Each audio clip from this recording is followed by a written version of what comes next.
Salam, hər vaxtınız xeyir olsun. Bu günlər sizinlə DİM 20 variant sınaqları hissəsində 7-ci sınağın sualları ilə tanış olacaq. Başlayaq birinci sualdan. Deyir ki, hansı orqan ifrazat funksiyasını yerinə yetirsə də insanın ifrazat sistemi orqanı hesab olunmur. Baxaq, böyrəklər, sidik hissəsi, sidik yaxarları, sidik kanalı. Bunların dördü də ifrazat sistemi orqanıdır. Lakin bağırsaq ifrazat sistemi orqanı deyil. Ümumiyyətlə insan orqanizmində bağırsaqlar, ağciyər, qaraciyər, tər vəzləri, sonra dəri, bunlar bağırsaqlar həmçinin bunlar insandan bədəndə yaranan son parçalanma məhsulları, orqanizm üçün zərərli ola biləcək və artıq olan maddələri xaric edirlər. Lakin onlar ifrazat sistemi orqanı deyillər. Sadəcə ifrazat prosesini həyata keçirə bilirlər. Sonra ikinci sualda, insan böyrəklərindən 1700-1900 litr qan keçən müddət ərzində neçə litr ilk sidik əmələ gəlir? Baxaq, insan orqanizminin böyrəklərindən 1500-1700 litr qan keçəndə bundan 150-170 litr ilk sidik əmələ gəlirdi. İndi təqribən bu da 10% edir də, 10%. İndi 1700-1900 litrdə qan keçəndə bunun da 10%-ni götürsək, o zaman cavab B bəndi edəcək. Yəni 170-190 litr. Sidik hissəsinin tutumunun hansı hissəsi dolanda insan sidik ifraz etməyə ehtiyac duyur? Sidik hissəsinin tutumu 500 ml-dir. Bunun 4-dən biri dolanda insan sidik ifraz etməyə ehtiyac duyur. Yəni D bəndi. Baxaq dördüncüyə. 5 dəqiqə ərzində insan böyrəklərindən neçə litr insan böyrəklərindən keçən qandakı trombositlərin maksimum sayı neçə trilyondur? 5 dəqiqə ərzində insan böyrəklərindən keçən qan. 1 dəqiqə ərzində insanın böyrəyindən 1 litr qan keçir. 5 dəqiqədə də 5 litr qan keçəcək. 5 dəqiqədə 5 litr. Davam edirik. Baxaq, 1 litr qan 10^6 kub millimetrdir. Yəni 1 milyon kub millimetrdir. 5 litrdə 5,10^6 kub millimetr edəcək. 5,10^6 kub millimetr. Sonra 1 kub millimetr qanda 150-400 min, maksimum dediyinə görə 400 min trombosit götürəcəyik. Yəni 5 milyon kub millimetr qanda bəs nə qədər trombosit var? Bunu tapaq. Buradan tapırıq ki, yəni bunun hasili 20/10^11 və ya başqa sözlə 2 trilyon. 2 trilyon. Yəni cavab D bəndi. 5-ci sualda deyir ki, sağlam insanın böyrəkləri üçün hansı ifadələr doğrudur? Çanaq boşluğunda yerləşir, xeyr, qarın boşluğunda yerləşir. Böyrək binasından arterial qan alır. Arterial qanı böyrək arteriyasından alır. Daraqla eyni boşluqda yerləşir, bəli, qarın boşluğunda. Xarici sekresiya vəzləri ilə bilavasitə təmasda olur, xeyr. Beyin kötüyündən çıxan parasimpatik sinirlərlə innervasiya olunur, bəli. İltihabı sistit xəstəliyinə səbəb olur, xeyr, sistit sidik hissəsinin iltihabıdır. Yəni bu yanlışdır burada. O zaman cavab 3, 5 və B bəndi olacaq. Baxın növbəti 6-cı suala. Sxemə əsasən hansı ifadələr Sxemə əsasında doğru ifadələri müəyyən edin. Baxaq doğruları seçək buradan. Sarı cisim müvəqqəti xarici sekresiya vəzifəsi rolunu oynayır. Müvəqqəti xarici yox, daxili sekresiya vəzifəsidir. Yanlışdır. Qarın boşluğuna yerləşmiş orqanda əmələ gəlir. Sarı cisim yumurtalıqda partlamış follikulun yerində əmələ gəlir. Yumurtalıqda çanaq boşluğuna yerləşən orqandır. Burada isə qarın boşluğu verib. Demək ki, bu yanlışdır. Axacaqları yoxdur. Bəli, müvəqqəti daxili sekresiya vəzifəsi olduğunu dedik. Daxili sekresiya vəzifələrinin xüsusi axarları, yəni axacaqları olmur. Aybaşı siklinin 3-cü fazasına hormon ifraz edir. Bəli, sarı cisim fazasına hormon ifraz edir. Demək, burada bizdən doğruları soruşuldu. Doğrular 3 və 4 oldu. 3 ilə 4 də E bəndindədir. Baxaq 6-cıya. 7-ciyə daha doğrusu. Euler Venn diaqramına uyğun bəndləri müəyyən edin. Demək ki, bizə spermatozoid və yumurta hüceyrə verilib, bunları müqayisə etməliyik. Azalma yolu ilə əmələ gəlmişdir. Azalma deyərkən meyoz nəzərdə tutulur. Meyozis azalma. Hər iki gamet meyozla əmələ gəlir. Yəni yetişmə zonasında meyoz prosesi nəticəsində əmələ gəlir. Ona görə ortaq tərəfləridir 1. Çanaq boşluğunda yerləşən orqanda əmələ gəlir. Çanaq boşluğunda yerləşən orqanda yumurta hüceyrə əmələ gəlir. Çünki yumurtalıqlar çanaq boşluğunda yerləşirlər. 2. Bədən boşluğundan kənarda yerləşən orqanda əmələ gəlir. Bəli, spermatozoidlər Bədən boşluğundan kənarda yerləşən, toxumluqda yerləşən orqanda əmələ gəlir. Toxumluqlar bədən boşluğundan kənarda yerləşirlər. Çünki onlarda bədən temperaturu belə deyim də insan toxumluqlardakı temperatur bədən temperaturundan bir qədər aşağıda olması üçün o orqanlar bədən boşluğundan kənarda yerləşiblər. Yəni bədən boşluğundan kənarda yerləşdiyi halda orada proseslər daha belə deyim normal şəkildə gedəcək.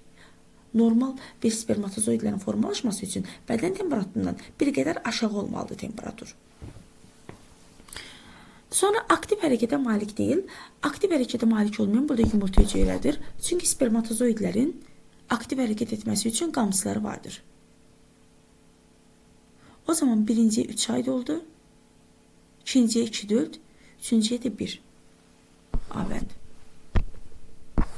8-də uyğunluq pozulub. Deyir ki, katarakt bildirim bulanmasıdır. Doğrudur.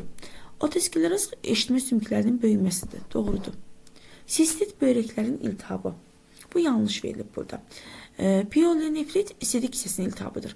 Bunların yeri dəyişik verilib burada. Burada uyğunluq pozulub buna görə 3 və 4-də. 3 ilə 4-də A bəndində deyilir. Sonra 4 eyni yumurta əkizinin formalaşması üçün neçə zigot lazımdır? Əgər eyni yumurta əkizindən söhbət gedirsə, 4 olmasın, 5 olsun, 3 olsun, fərqi yoxdur.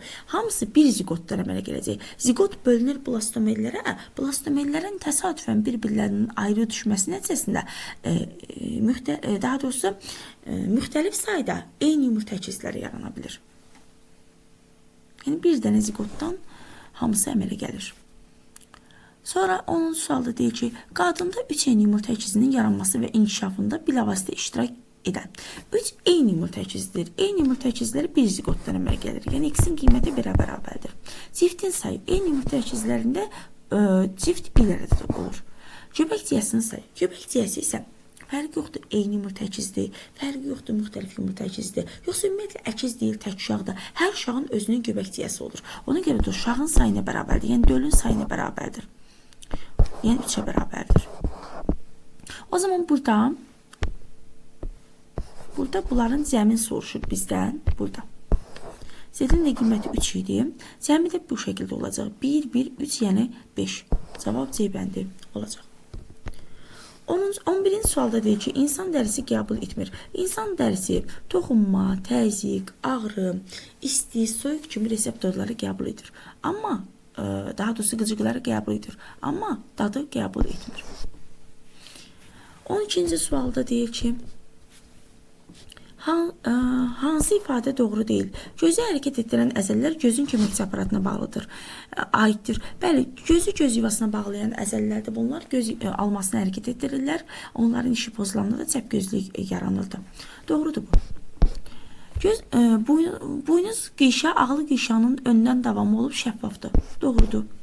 Yaxından görmə zamanı yaxındakı əşyaların xəyalı torlu qişadan öndə alınır. Yaxından görmə. Əvvəlcə bununla bağlı bir gedir. Seçim mən burada. Bunlar düz oldu.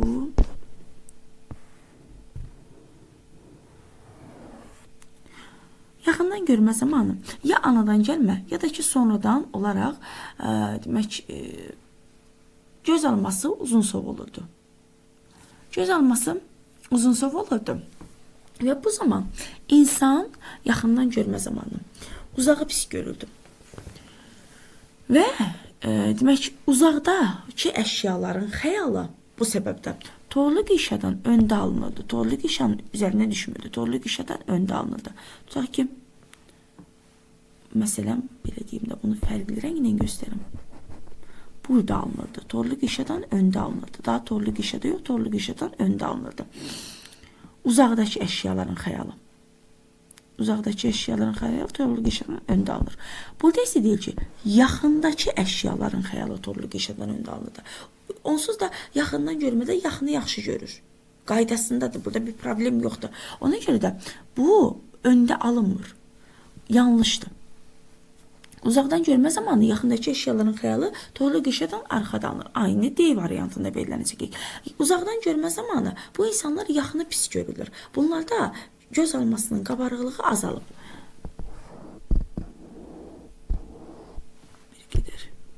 Təhlükəsiz çəkdim. Yenidən çəkim onu.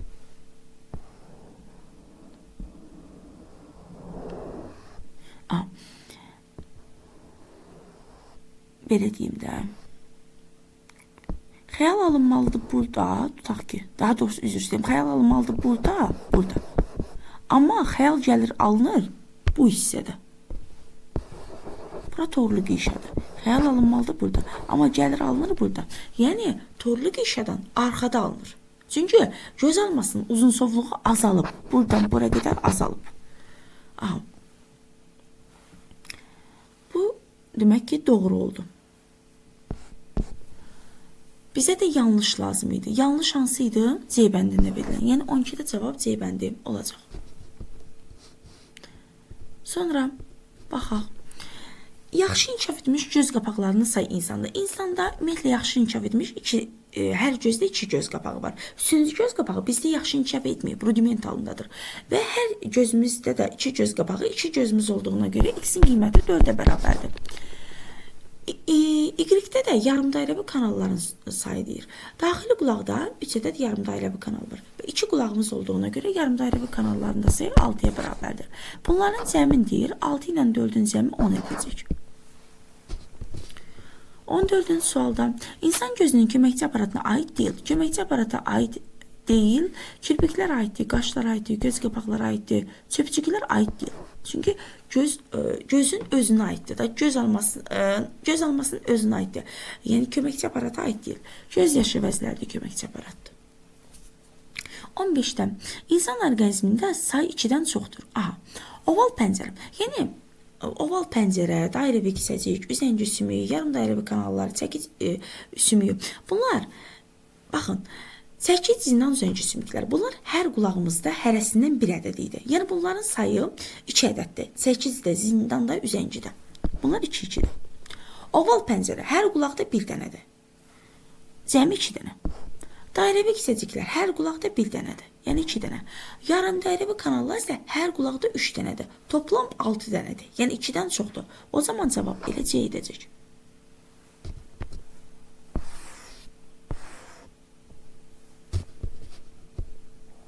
İnsan dərisində əzələ toxuması qruplarının və növlərinin nisbəti. A. Əzələ toxuması qrupları.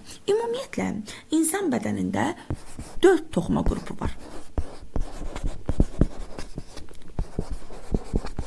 Hansılardır? Sinir, əzələ, epitel və birləşdirici. 4 toxuma qrupu var. Əzələ toxuması qrupu da bir toxuma qrupudur. Yəni insan dərisində də əzələ toxuması sadəcə bir qrupdur. Bir qrup. Və neçə növü desə, əzələ toxuması qrupunun 3 növü var. Hansılardır? Sayadır, ürəkdir, enlə zolaqlıdır. Və dəridə də saya əzələlər var. Yəni bir növ əzələ var, bir növ saya var. Yəni bir qrup və bir növ. Elə bunlar yəni E bəndinə verilən kimidir. Birin birə nisbətindədir. Sonra baxaq.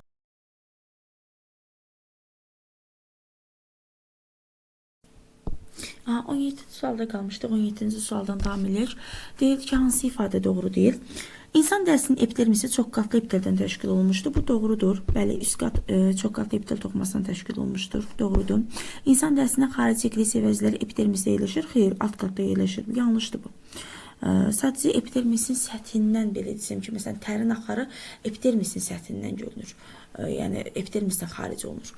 Amma kökləri epidermisdə yerləşmir. Demək bu yanlışdır. Elə bizə də yanlış lazımdır əslində. Dərhalda pi qatı əsasən birləşdirici toxumadan təşkil olunub. Birləşdirici toxumadan əmələ gəlir. Bəli, pi deyir. Pi özü birləşdirici toxumanın bir növüdür.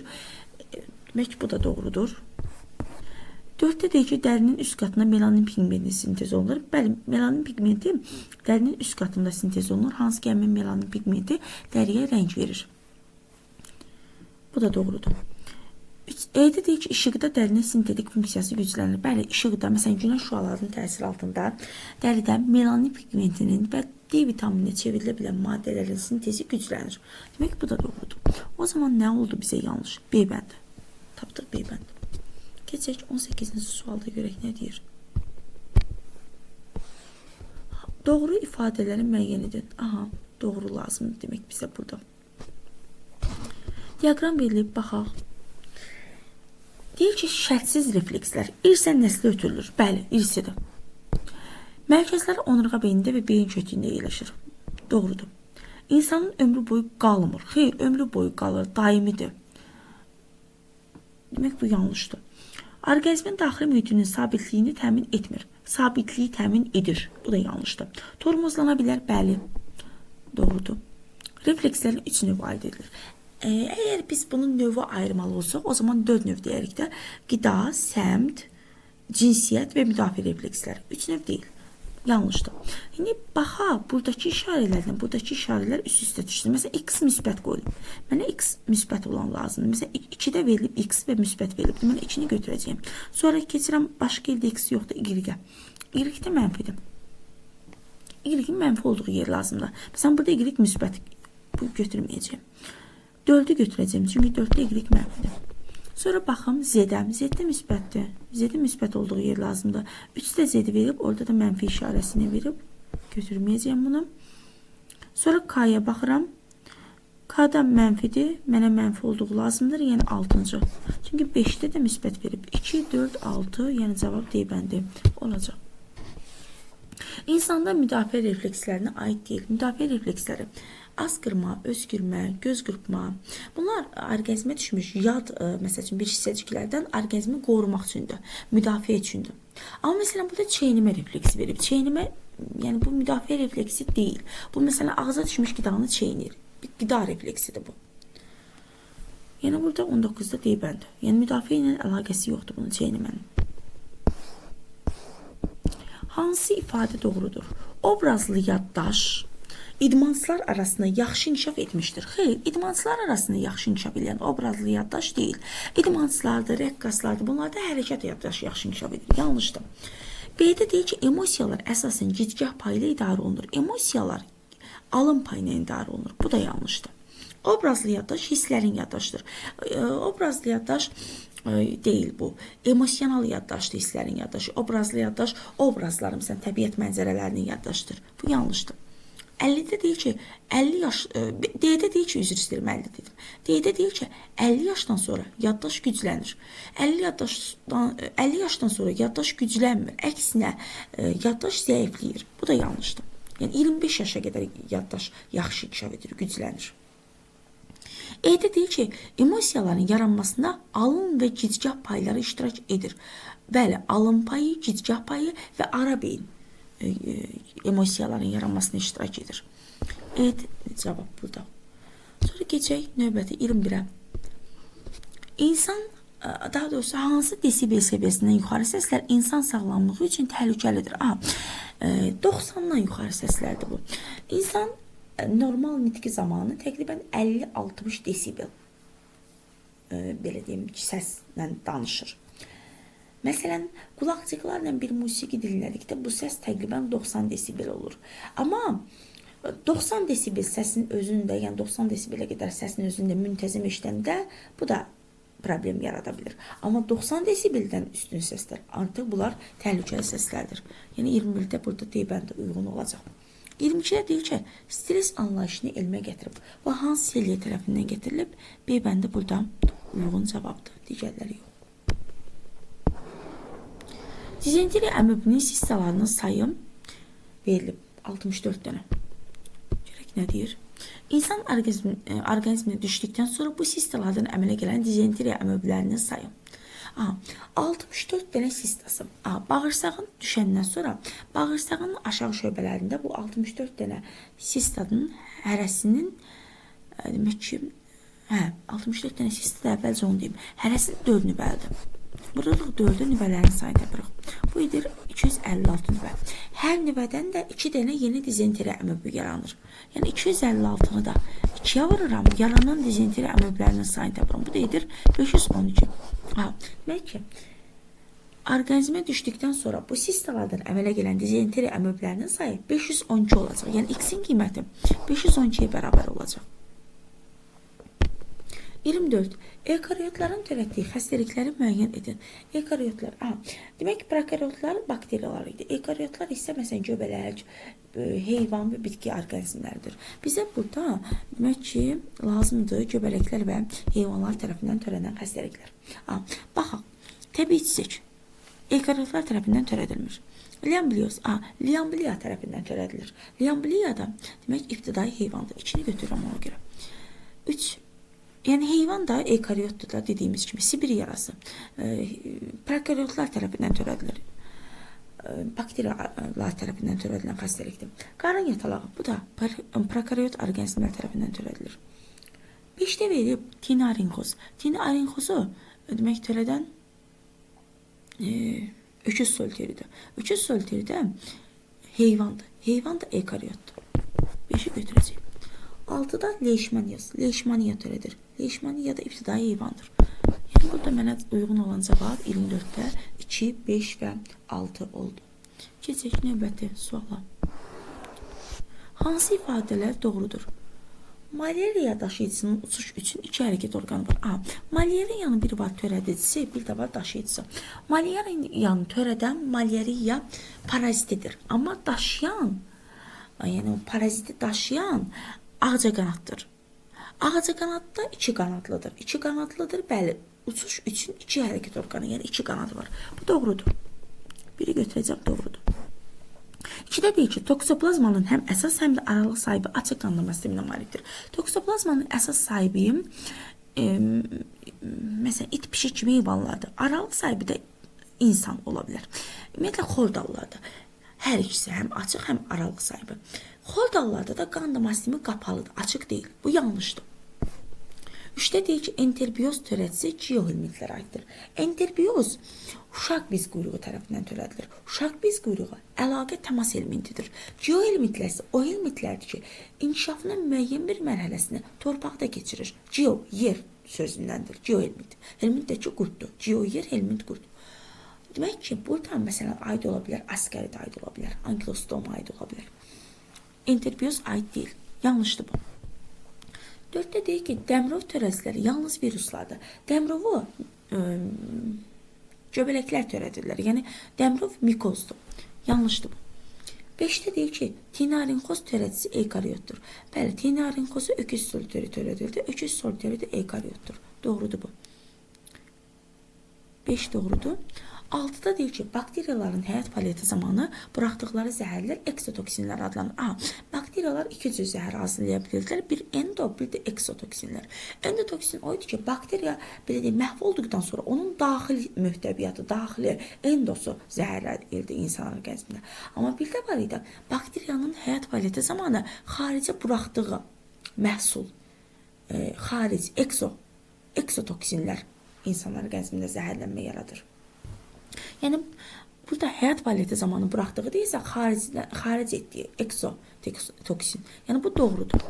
Yəni, burada olacaq cavab onda 1, 5 və 6. 1, 5 və 6. 6-da deyir ki, açıq sözlərdən istifadə edərək mətni tamamlayın. İnsan üçün yolxucu olan yetişmiş və ya yetişməkdə olan yumurtaların ayrılması qrupu üçün səciyyəvidir. İnsan məişət əşyaları və ya çirkli əlillər vasitəsilə yoluxa bilər. Məişət əşyaları və ya çirkli əlillər vasitəsilə deməli, bu təmas helmintidir. Əşyalarla, əllərlə. Xəstəliyin törədicisi olan bu qrupa aiddir. Demək ki, burada biz dedik ki, təmas helmintləri qrupundan danışacaq. Yəni, burada 3-ü götürürəm. Birinci. 3. Sonra deyir ki, xəstəliyinin törədicisi. Bu qrupa aiddir. Xəstəliyin törədicisi. Təmas helmintlərindən burada bizə verilən uşaq biz quyruğuda. Uşaq biz quyruğu da enterobioz xəstəliyin törədicisidir. Yəni 5-1 olacaq.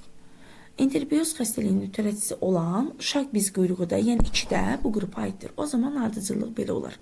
3, 5 və 2. 3, 5, 2.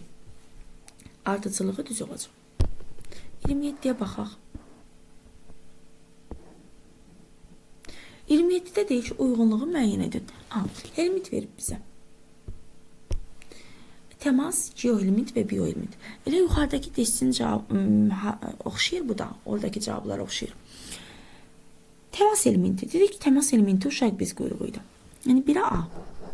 Geohelmint inkişafının müəyyən dövrünü torpaqda keçirirdi. Asqarit kimi. B bəndi. Biohelmint. Yəni bu helmintin əsas və aralı sahibi var idi. Yəni inkişafının müəyyən mərhələsində əsas sahibdir, müəyyən mərhələsində aralı sahibdə keçirildi. Məsələn, öküz sorteri kimi. Məsələn, qaraciğer sortusu kimi.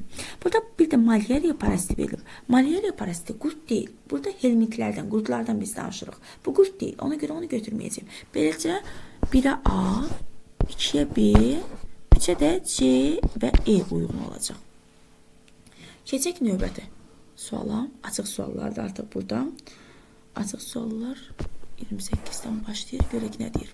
Doğum evində bir qadının 4 əkiz övladı dünyaya gəlmişdir. Əkizlərin 3-ü qız, biri isə oğlandır. Əkizlərin yaranması zamanı maylanmada bilavasitə iştirak edən qametlərdən cəmi 5 qız və 1 Y cinsiyyət xromosomu olmuşdur. İştirak edən qametlər 6 dənə qamet iştirak edib. Əkizlər isə 4 dənədir. Demək ki, burada əgər bunlar müxtəlif yumurta əkizi olsaydı, hər əkizin əmələ gəlməsinə bir yumurta hüceyrə və bir spermatozoid iştirak etməli idi. Olacaq da 8 dənə qamet. Amma burada bizə 5 qız və 1 Y daşıyan qamet, yəni 6 dənə qamet haqqında danışır.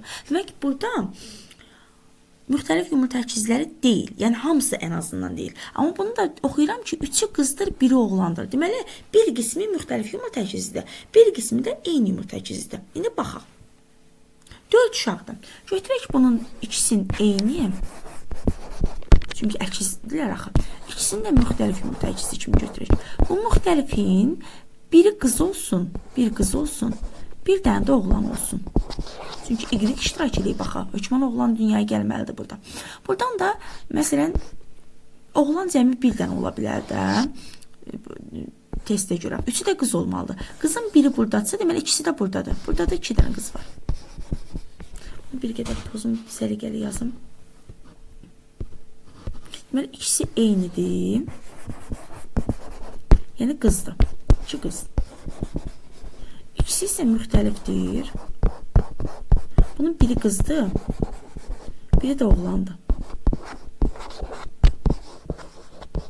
Baxaq indi. Əkizlərin yaranması zamanı maylanmada görək qametlərin sayı düz verərmi? 2 dənə qızdır. 2 dənə qızın yaranmasında eyni yumurta əkizidir axı. Ona görə cəmi 2 dənə qamet iştirak edib. İkisi də X daşıyır. Burada da 2 dənə müxtəlif yumurta əkizidir. Hərəsinin yaranmasında da ayrı-ayrı qamet iştirak edəcək. Burada 2 qız, burada da 1 qız, bir dənə də Y. Toplamda görək neçədən X oldu? 2X burada, 2X burada, 4, bir dənə də X burada, 5 dənə X və bir dənə də Y. Demək qametlərin sayı düz oldu. İndi tapşırığımıza davam edirik. Görək nə deyir bizə. Buram biraz bəzi yerlərini silim.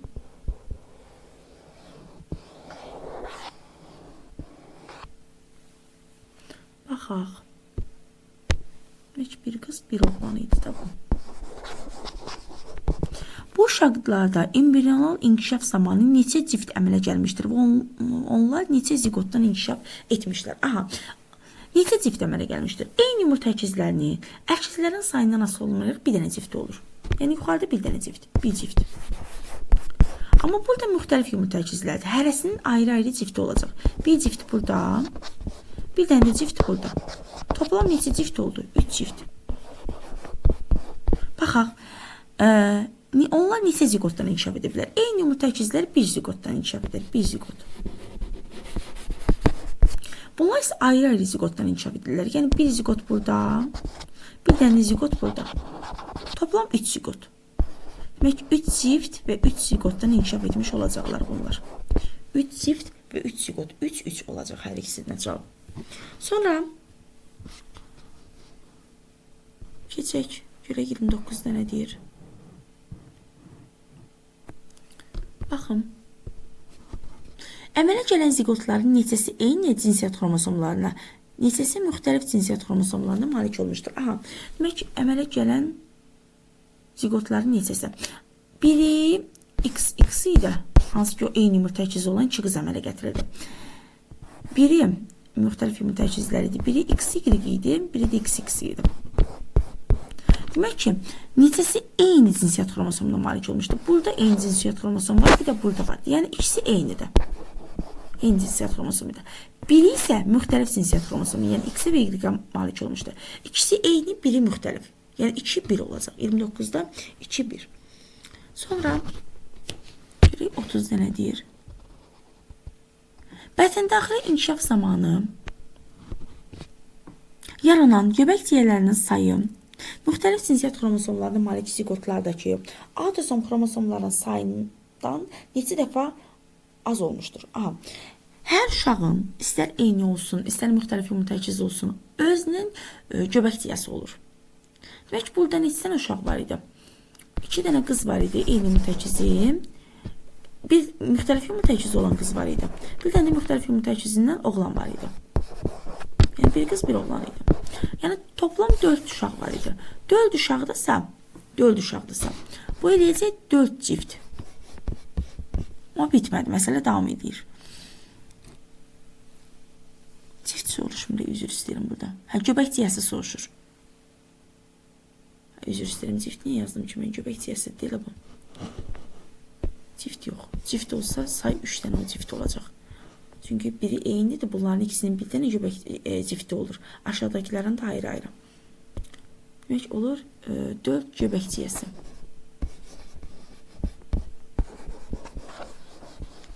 Görək aşağıda nə deyir? Göbək ciyələrinin sayı müxtəlif cinsiyyət xromosomlarına malik ziqotlardakı autosom xromosomlarının sayından neçə dəfə az olmuşdur? Müxtəlif cinsiyyət xromosomlarına malik ziqotlardakı müxtəlif cinsiyyət xromosomlarına malik olan ziqot budur. Oğlan əmələ gətirən XY.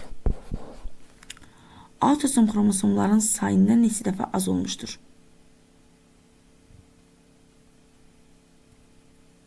Aha, müxtəlif cinsiyyət xromosomlarında bir dənə ziqotda xromosom yığımı 46-dır.